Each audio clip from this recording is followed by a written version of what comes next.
दोस्तों नमस्कार। दोस्तों, क्या भारत में अब सिर्फ राजनीति होती है और राजनीति के मापदंड ही इस देश की अर्थव्यवस्था की नियमावली तय करते हैं? इस देश के भीतर में पॉलिटिकल इकोनॉमी ही इस देश की असल इकोनॉमी है। इस देश के भीतर में राजनीतिक सत्ता अपने हित साधने के लिए जो ऐलान करती है, क्या वही इस देश के इकोनॉमिक रिफॉर्म है? इस देश के भीतर में बेरोजगारी की स्थिति, इस देश में उत्पादन का ठप होना, इस देश के भीतर में कॉर्पोरेटीकरण सत्ता के नजदीक पहुंचकर जिन स्थितियों को जीता है, क्या वही इस देश में आर्थिक सुधार की नींव डाले हुए हैं? क्या वाकई भारत कभी ऐसा था? क्योंकि मौजूदा वक्त में जब जब अर्थव्यवस्था का आकलन होता है तो अक्सर ये शब्द निकल रहे हैं कि भारत की अर्थव्यवस्था 1991 से भी बदतर हो चली है। 1991 यह जिक्र इसलिए क्योंकि इसी साल भारत में आर्थिक सुधार की नींव पड़ी थी। 24 जुलाई 1991 उस वक्त देश के वित्त मंत्री मनमोहन सिंह हुआ करते थे और 24 जुलाई को जब वो बजट उन्होंने पढ़ा, उस बजट ने इस देश में नेहरू और इंदिरा की औद्योगिक नीतियों को ही पलट दिया। और जिस बाजारीकरण का जिक्र उस बजट में जिक्र किया गया था, उसकी पूरी रूपरेखा उस वक्त के प्रधानमंत्री पीवी नरसिम्हा राव ने खींची थी। एक लिहाज से वह पहली जनरेशन थी इस देश में आर्थिक सुधार को लेकर। दूसरी जनरेशन को अपनाया गया अटल बिहारी वाजपेयी के जरिए। तीसरी जनरेशन को मनमोहन सिंह जब देश के प्रधानमंत्री बने तब उन्होंने अपनाया, और जब इस देश के प्रधानमंत्री नरेंद्र मोदी बने तब जरूरत इस देश को फोर्थ जनरेशन के इकोनॉमिक रिफॉर्म की थी। लेकिन मोदी के वक्त तक आते आते इस देश के भीतर में सिर्फ राजनीति और राजनीति ही इस देश की इकोनॉमी में तब्दील हो गई। और पूरा पीएमओ जिस तरीके से इस देश में सत्ता को संभालने के लिए या फिर सत्ता को और मजबूत करने के लिए या फिर इस देश के भीतर में कॉरपोरेट हो, इंडस्ट्रियलिस्ट हो, उनको भी सत्ता के साथ खड़ा कर सत्ता के अनुकूल जिंदगी जीने और मरने की परिस्थितियों में लाकर जब खड़ा कर गया तो यह माना गया इस देश में दरअसल पॉलिटिकल इकोनॉमी ही इस देश की इकोनॉमी है। क्योंकि मौजूदा वक्त में एक दो रिफॉर्म के वादे नहीं किए गए, एक लंबी फेरिस्त है। अगर मोदी काल को आप परखेंगे तो आपके जहन में कई सवाल आएंगे। नोटबंदी, demonetisation, GST, make in India, smart city, MPC यानी monetary policy committee, inflation targeting, DBT यानी डायरेक्ट बैंक ट्रांसफर, जो कैश सब्सिडी थी वह भी इसी दौर में अपनाई गई। स्टार्टअप इंडिया इसी दौर में यानी मोदी काल में ही अपनाया गया। और इतना ही नहीं, जो पब्लिक सेक्टर के बैंक थे उन्हें भी मर्ज करके एक तरह से रिवैम्प करने की सोच इस दौर में ऐलानिया तौर पर की गई।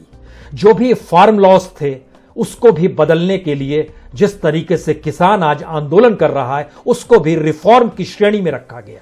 जो 3 कानून बनाए गए, यानी इस दौर में पॉलिसीज देखिएगा, चाहे वह लेबर कोड्स हो, चाहे वो एफडीआई पॉलिसी हो, चाहे वो उदय स्कीम हो, चाहे वो उज्ज्वला स्कीम हो, चाहे वो आयुष्मान भारत हो, चाहे वो प्राइवेटाइजेशन पॉलिसी हो, चाहे फूड ग्रेन्स जो कि गरीबों को दिए गए 80 करोड़ लोगों को कोविड काल में, ये सारी चीजें उस अर्थव्यवस्था का हिस्सा है जिसको रिफॉर्म के मार्फत परिभाषित करने की कोशिश मौजूदा वक्त के प्रधानमंत्री नरेंद्र मोदी ने की।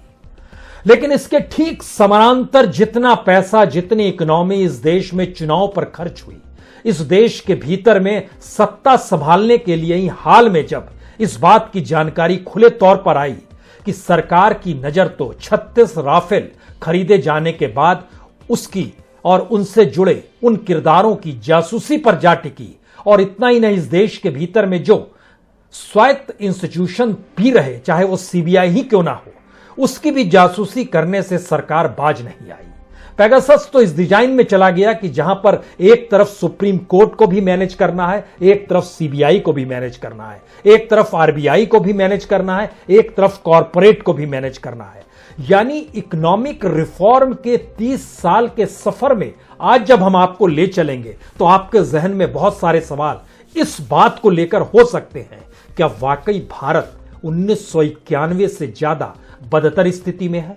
क्या भारत की अर्थव्यवस्था आने वाले वक्त में एक अंधेरी गुफा में जा रही है? हमें लगता है कि आज इस सिलसिले को पकड़ने की जरूरत है, क्योंकि जब आप उस सफर पर निकलते हैं जहां पर 1991 में आर्थिक सुधार, खुला बाजार, बाजार अर्थव्यवस्था, ये सारी चीजें निकल कर आई। तो एक सवाल लोगों के जहन में अक्सर रहता है, उस वक्त मनमोहन सिंह वित्त मंत्री थे और मोदी से ठीक पहले मनमोहन सिंह इस देश के प्रधानमंत्री थे, तो आर्थिक सुधार की एक मोटी लकीर इस देश में मनमोहन सिंह ने खींची। हमें लगता है इसमें थोड़ा सा सुधार करने की जरूरत है। यह इसलिए जरूरत है क्योंकि पीवी नरसिम्हा राव चुनकर लाए थे मनमोहन सिंह को इस देश के वित्त मंत्री बनाते हुए, क्योंकि इससे पहले जो देश में पॉलिसीज चली आ रही थी उसको उन्होंने सिरे से बदलने की कोशिश की, यानी 360 डिग्री में सारी चीजों को बदल दिया जाए। और भारत की अर्थव्यवस्था के भीतर में जब पहला बजट तैयार हो रहा था तो हमारे पीछे एक किताब है पीवी नरसिम्हा राव की, उसमें तस्वीर बनी हुई है। यह किताब दरअसल विनय सेनापति ने लिखी है। इस किताब का नाम है हाफ लॉइन। इस किताब के भीतर में इस बात का जिक्र बहुत साफ तौर पर उभरता है कि किस तरीके से मनमोहन सिंह भी उतने कड़े रुख को अपना पाने की स्थिति में नहीं थे जितने कड़े रुख को पीवी नरसिम्हा राव बदलना चाहते थे। तो 1991 इस किताब के लेखक विनय सेनापति जो हैं, उन्होंने इसमें बाकायदा लिखा है कि मनमोहन सिंह जुलाई के मध्य में अपने टॉप सीक्रेट बजट का मसौदा लेकर पीवी नरसिम्हा राव के पास गए। उस समय एक बहुत वरिष्ठ अधिकारी और एक भारतीय राजनयिक भी पीवी नरसिम्हा राव के पास बैठे हुए थे। उन्हें याद है, यानी उनके रेफरेंस का इस किताब में जिक्र किया गया है, उन्हें याद है कि जब मनमोहन सिंह ने नरसिम्हा राव के सामने एक पेज में बजट का सारांश रखा तो उन्होंने बहुत ध्यान से पढ़ा था और इन सब के बीच मनमोहन सिंह लगातार खड़े रहे थे। फिर नरसिम्हा राव ने मनमोहन सिंह की तरफ देखा और कहा, अगर मैं यही बजट चाहता तो मैं आपको ही क्यों चुनता इस देश का वित्त मंत्री बनाने के लिए। यानी इस किताब में बहुत साफ है कि मनमोहन सिंह के बजट का पहला मसौदा शायद इतना सुधारवादी नहीं था जितना वो बाद में दिखाई देता है, और जिस बात का जिक्र पीवी नरसिम्हा राव चाहते थे बदलने के लिए वह उन्होंने तैयार किया कि मनमोहन सिंह को और दिलेर होना पड़ेगा। दरअसल ये एक सिर्फ विवरण भर है, ये बताने के लिए कि नींव जो आर्थिक सुधार के इस देश में डली उसके पीछे पीवी नरसिम्हा राव का दिमाग था।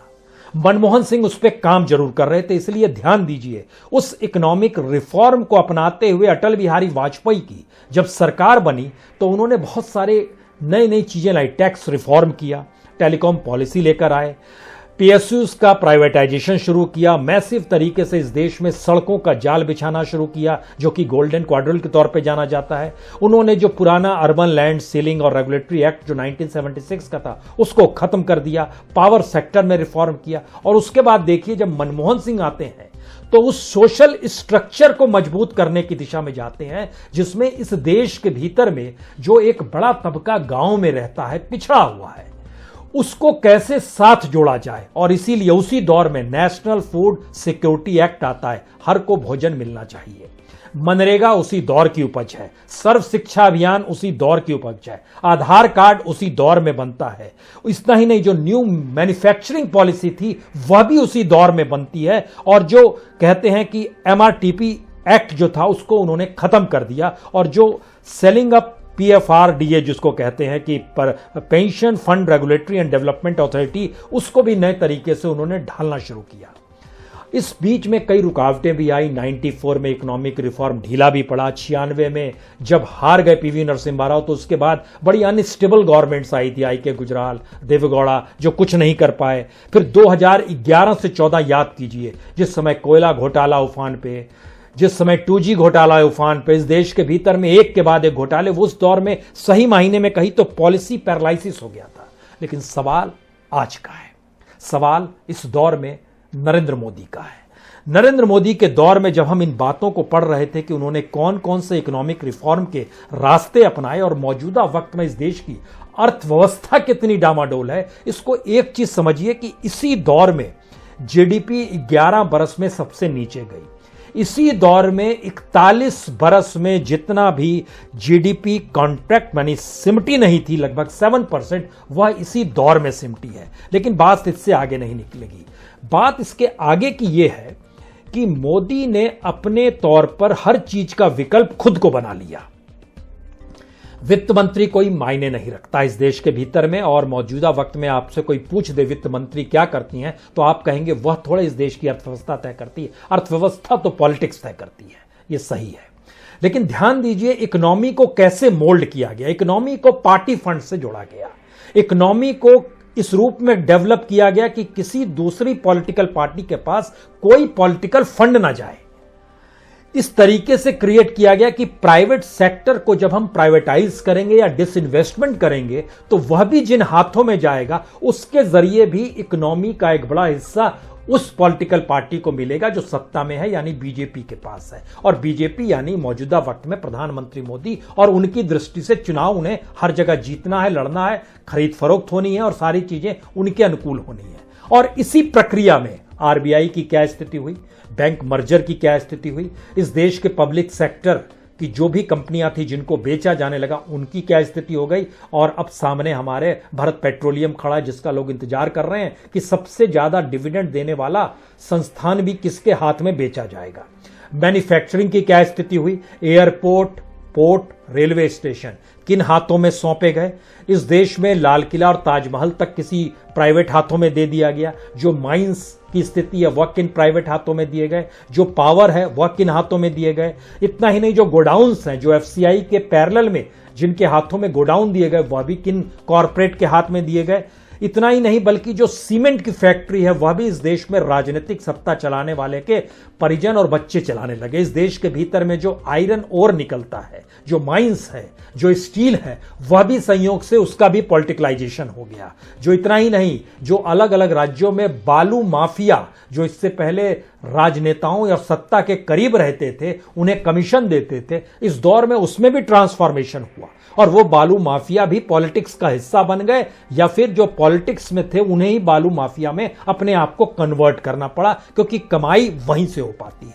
यानी एक ऐसी लकीर है जिस लकीर पर जब आप चलना शुरू करेंगे तो आपके जहन में बार बार एक चीज आएगी, इसका मतलब है इकोनॉमिक रिफॉर्म नहीं हो रहा था क्या देश में। इसका मतलब है कि अर्थव्यवस्था कैसे आगे बढ़े, क्या ये नहीं सोचा गया। हमें लगता है कि इसके लिए कुछ जानकारी और होनी चाहिए। जानकारी इसलिए क्योंकि इकोनॉमिक रिफॉर्म का मतलब इस देश में किसान बहुत कम दायरे में आता है, गरीब बहुत कम दायरे में आता है, ग्रामीण जीवन बहुत कम दायरे में आता है।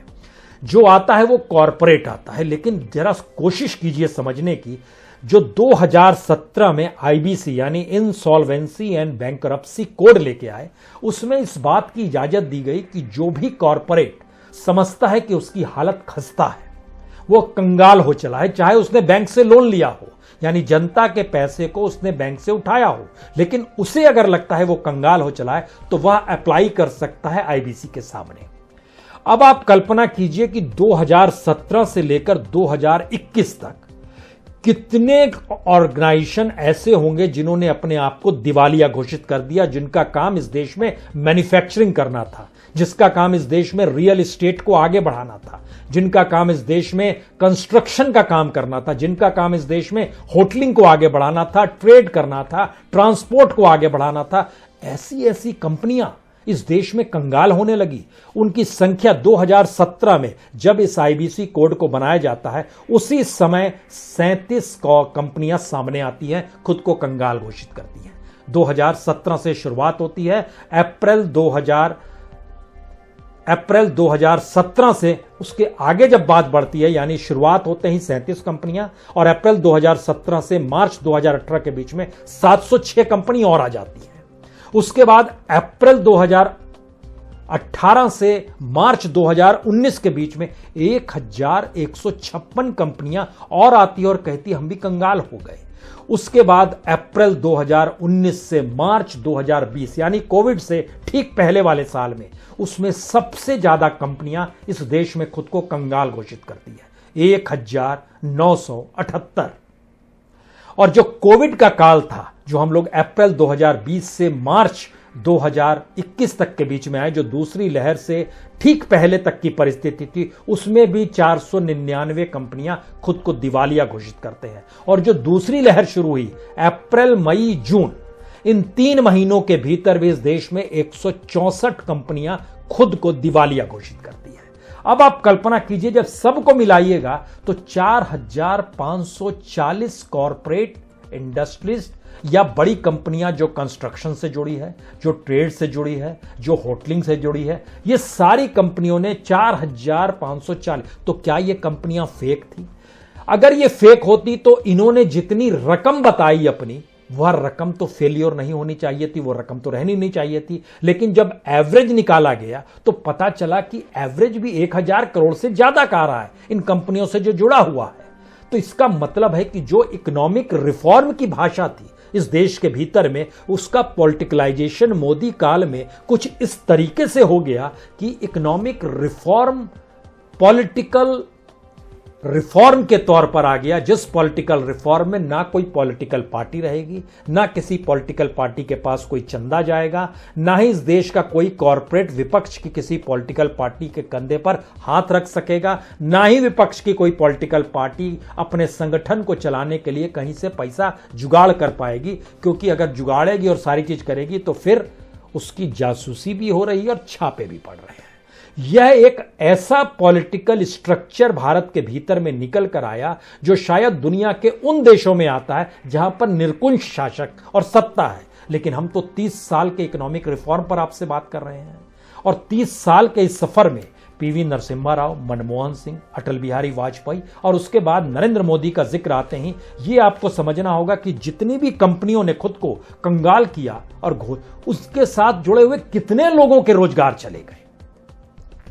मैन्युफैक्चरिंग से जुड़ी इस, मान लीजिए इसको आप 100% मान लेते हैं, तो 40-41% मैन्युफैक्चरिंग से जुड़ी हुई कॉर्पोरेट थी जिन्होंने अपने आप को कंगाल कर दिया, इंडस्ट्रीज थी जिन्होंने आपको कंगाल कर दिया, और उनसे जुड़े हुए 1,75,00,000 लोगों की नौकरियां छिन गई, जो अनऑर्गेनाइज्ड भी हमने जोड़ा है, ऑर्गेनाइज्ड और अनऑर्गेनाइज्ड दोनों को जोड़ा है और उसका ये हिस्सा निकाला।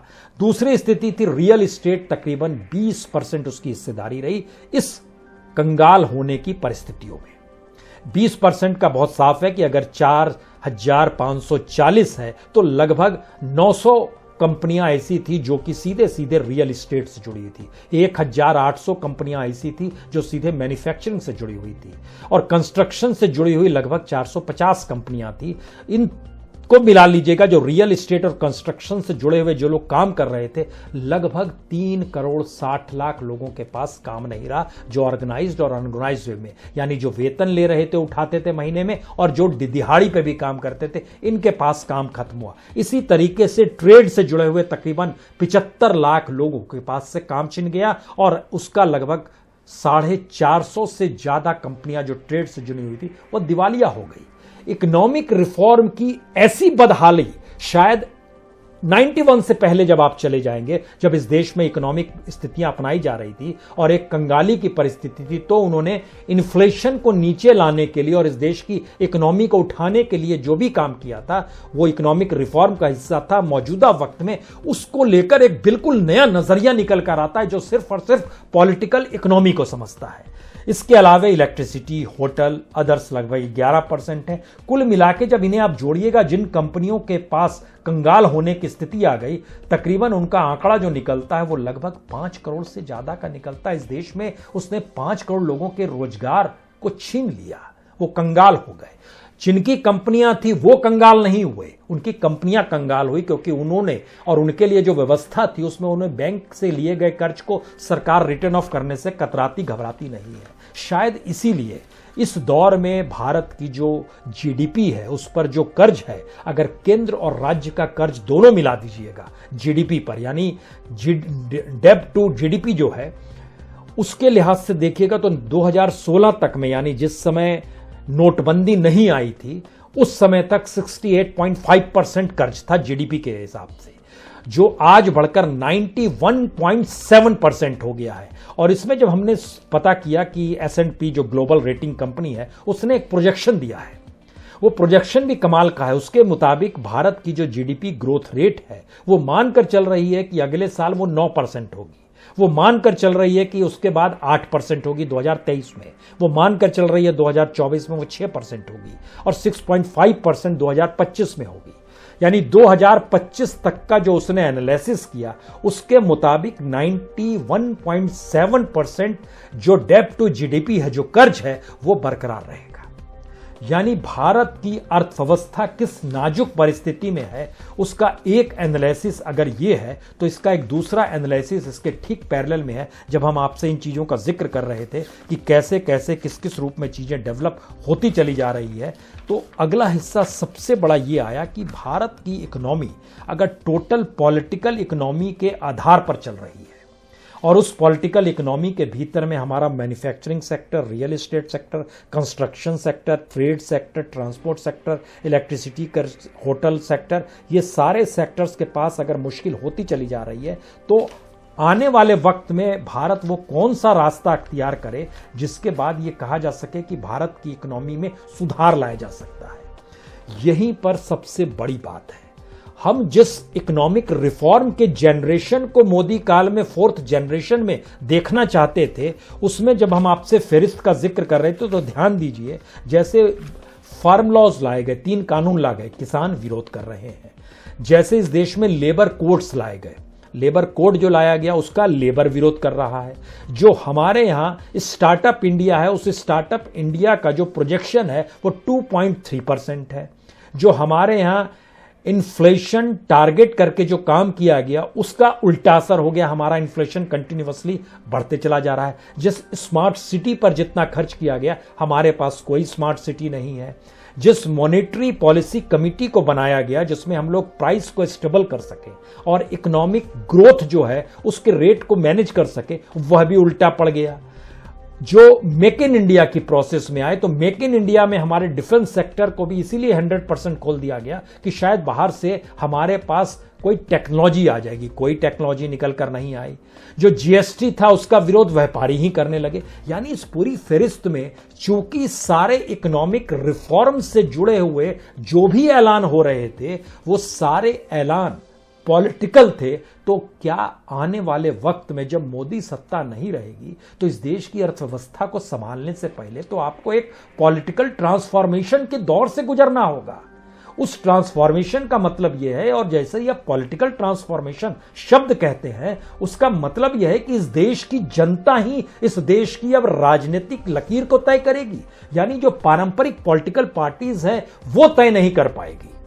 तो इस देश की पॉलिटिकल ट्रांसफॉर्मेशन की परिस्थितियां ही शायद आने वाले वक्त में इस देश के इकोनॉमिक ढांचे को भी बदल दे।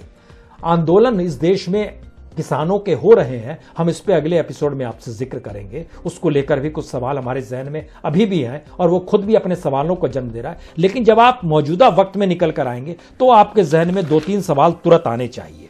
ये सवाल इसलिए महत्वपूर्ण है क्योंकि पेगासस के जरिए जो जासूसी की परिस्थिति निकल कर आई, अब आप कल्पना कीजिए सीबीआई के डायरेक्टर आलोक वर्मा और स्पेशल डायरेक्टर राकेश अस्थाना, इन दोनों के बीच झगड़ा इतना होता है कि 21 अक्टूबर 2018 को वर्मा जो डायरेक्टर है वो स्पेशल डायरेक्टर के खिलाफ कहते हैं क्रिमिनल केस इनके खिलाफ दर्ज किया जाए, आपराधिक एक्ट इनके खिलाफ दर्ज किया जाए। 2 दिन बाद वही शख्स आस्थाना जो है वो आस्थाना सीवीसी के पास चले जाते हैं और कहते हैं कि दरअसल ये गड़बड़ कर रहे हैं जो सीबीआई डायरेक्टर है, और उसी रात ऑपरेशन हो जाता है। जो सीबीआई हेडक्वार्टर के भीतर ऑपरेशन होता है, जैसे ही 23 तारीख को ऑपरेशन होता है आलोक वर्मा हटा दिए जाते हैं और जैसे ही हटते हैं उनका फोन टैपिंग शुरू हो जाती है। आस्थाना की भी फोन टैपिंग शुरू हो जाती है, सीबीआई से जुड़े हुए एके शर्मा की भी फोन टैपिंग शुरू हो जाती है। इसका मतलब है इस देश के भीतर में सत्ता हर चीज अपने अनुकूल पाती है और इस पूरी प्रोसेस में इसलिए राफेल का जिक्र यहां पर बड़ा महत्वपूर्ण हो जाता है। जो भारत की इकोनॉमी को मजबूत नहीं करता है बल्कि पार्टी को मजबूत करता है, वो पार्टी पॉलिटिकल पार्टी है। वो पार्टी अनिल अंबानी का नाम निकल कर आता है, उसकी कंपनी को, लेकिन अनिल अंबानी भी कहीं खुफियागिरी करके इधर से उधर जानकारी ना दे, उनका भी फोन टैप होता है। उनका जो ट्रबल शूटर माना जाता है टॉनी, उसका भी फोन टैप होता है। इतना ही नहीं, जो भारत में मौजूद हैं, फ्रांस के जो लोग मौजूद हैं, उनका भी फोन टैप होता है। इसका मतलब है कि हमारी पूरी इकोनॉमी का हिस्सा शायद एक ऐसे फ्रॉड एस्पेक्ट में चला गया है जिसकी पहली और आखिरी जरूरत पॉलिटिकल इकोनॉमी है और पॉलिटिक्स है।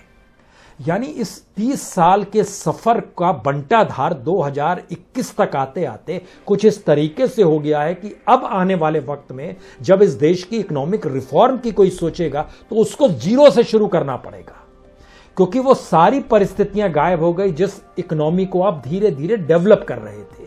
और शायद इसीलिए अगर आप ध्यान दीजिए तो 2011 तक जब इस देश में घोटालों की चर्चा शुरू नहीं, तो 2011 तक भारत की इकोनॉमी को देखिए, उस मिडिल क्लास की ग्रोथ को देखिए, इस देश के भीतर में रोजगार की स्थितियों को देखिए, इस देश में ग्रामीण भारत की अर्थव्यवस्था को देखिए, तब आप समझ पाएंगे ग्रोथ क्या हो रहा था। लेकिन 2011 से जो पॉलिसी पैरालिसिस शुरू होता है और पॉलिटिक्स भारत में बदलती है और एक पॉलिटिकल पार्टी और एक नेता को बहुमत के साथ सत्ता में लाती है, उसके बाद सारी चीजों का पॉलिटिकलाइजेशन इस देश में शुरू हो जाता है।